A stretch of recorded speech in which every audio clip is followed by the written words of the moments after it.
l'AES, pour moi, c'est l'occasion pour la CEDEAO de montrer, c'est-à-dire, tant que les organisations étaient alignées suivant le principe de subsidiarité, Conseil de l'Entente, UEMOA, CEDEAO, donc, et l'Union africaine, et donc il y avait une répartition des rôles, il ne peut pas y avoir une saine émulation.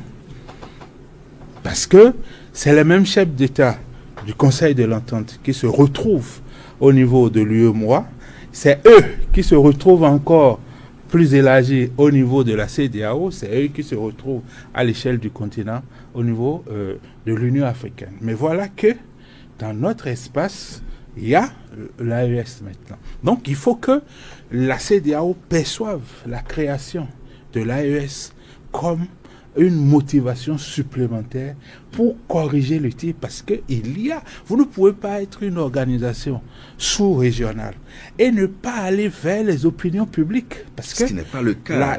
La CEDEAO vise une communauté des États au départ, mais la finalité, c'est une communauté des peuples où on peut circuler les biens et les personnes librement. Donc, la CEDEAO n'est pas forcément au service des États, des gouvernants, mais du peuple de l'Afrique de l'Ouest. Et donc, il est intéressant pour les responsables de la CEDEAO de faire des sondages et d'écouter les sondages d'opinion, le peuple de l'Afrique de l'Ouest dans ses revendications. Et donc, la création de l'AES doit être pour moi une motivation supplémentaire pour que la CEDEAO puisse revenir à ses fondamentaux, à ses premiers amours.